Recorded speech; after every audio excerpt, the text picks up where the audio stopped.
You know, when you're standing at the bottom of a super tall skyscraper, looking way, way up, do you ever wonder how on Earth something that big and complex stays standing? I mean, with everything nature throws at it? Well, today, we're going to dive into the incredible tech that's basically the nervous system for these giants of our cities. So, here's a wild thought. The world's tallest buildings are always moving. Yeah, you heard that right. It sounds kind of scary, but it's totally by design. They're built to be flexible, to sway and shift all the time. They are absolutely not static monuments of steel and glass. And that right there is the billion-dollar question, isn't it? If they're always moving, that means they're always under stress. And stress, well, stress can lead to damage. So how in the world do engineers keep an eye on the health of a building that's hundreds of stories tall? Turns out, the answer has gone through a complete technological revolution. All right, so here's the plan. First, we'll talk about the silent stresses these buildings are constantly fighting. Then, we'll look at the old-school, super clumsy way they used to be monitored.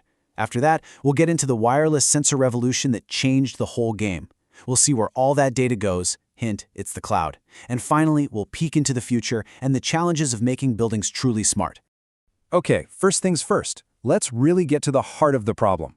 What are these massive structures actually up against day in and day out? Just being so tall makes these buildings incredibly vulnerable, you know? They get hit with huge wind loads that are constantly pushing and pulling on them. Then there's the risk of earthquakes, of course. But it's not just the big, dramatic stuff.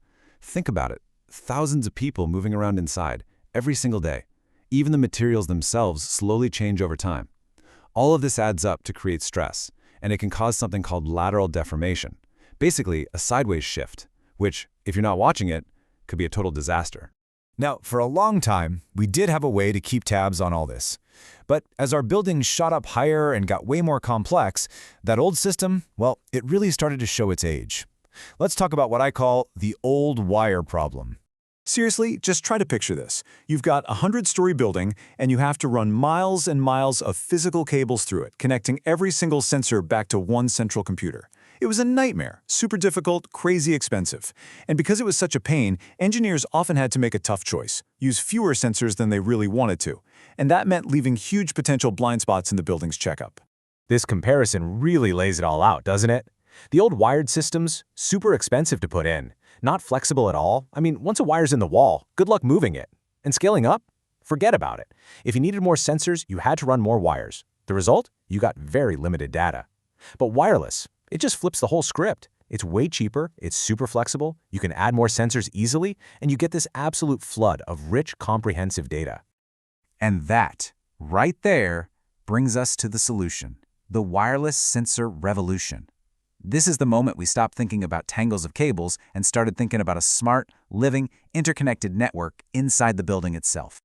Okay, so the core of this whole thing is something called a wireless sensor network, or WSN. The best way to think about it is like having a team of tiny, smart reporters all over the building. Each little reporter can feel what's going on in its specific spot, do a quick analysis of what that feeling means, and then wirelessly chat with its neighbors to pass the message up the chain until it gets to the main hub. It's brilliant. And every single one of these little reporters is a tiny marvel of engineering. It has a sensor module, that's its senses for collecting data. It has a processor module, that's its brain for crunching the numbers. It has a wireless communication module, its voice, to talk to the other sensors. And, of course, an energy supply, the heart that powers the whole operation. And the senses these things have are just incredible. We're talking about acceleration sensors that can pick up the tiniest movements, strain gauges that measure how much the material is deforming. They even use GNSS. Think of it like the GPS in your phone, but so precise it can track the entire building's sway down to the millimeter. But one of the coolest, for sure, is fiber Bragg grating. Get this, they send a pulse of light down a super thin glass fiber. If the building stretches or gets squeezed even a microscopic amount, the light that reflects back actually changes. It's an amazingly clever way to see exactly what's going on. Okay, so now we've got hundreds, maybe thousands of these little sensors all over the building, all collecting data 24/7, which is great, but it creates a totally new problem, a massive, constant flood of information. How do you possibly make sense of all that noise? Well, the answer isn't in the building at all. It's in the cloud. I mean, we're talking about a mind-boggling amount of data coming from just one skyscraper every single second of every day. Trying to store and process all of that on-site? That would be a monumental task. So, where does it all have to go to actually become useful information? This workflow pretty much shows the whole modern process perfectly. The sensors grab the data. They shoot it wirelessly to a central hub. That hub then beams it all up to a cloud platform. And that's where the magic happens. In the cloud, powerful algorithms are constantly analyzing the building's health in real time. The best part? Engineers don't have to be glued to a screen in some basement control room anymore. They can get critical alerts and see exactly what's going on from a laptop or even their phone, from anywhere on the planet. And listen, this isn't some futuristic sci-fi concept. It's happening right now in the real world. The tallest building on Earth, the Burj Khalifa in Dubai, uses this exact system. They literally call the cloud their virtual instrumentation cable. It's the flexible, powerful backbone for their entire monitoring system. How cool is that? So this technology is already amazing, right? But things are not standing still. The people in this field are already looking at the next big thing.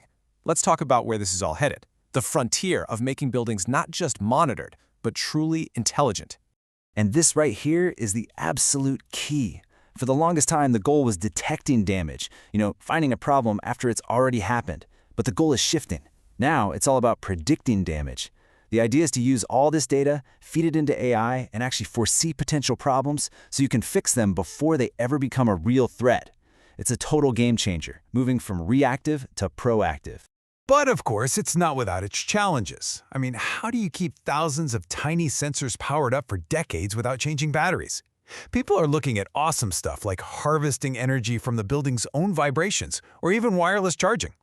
How do you get your AI smart enough to spot the absolute earliest, tiniest sign of damage? And another big one. If you can't put a sensor everywhere, how do you figure out the perfect spots to place them to get the most valuable information? These are the big questions that are really pushing the next wave of innovation.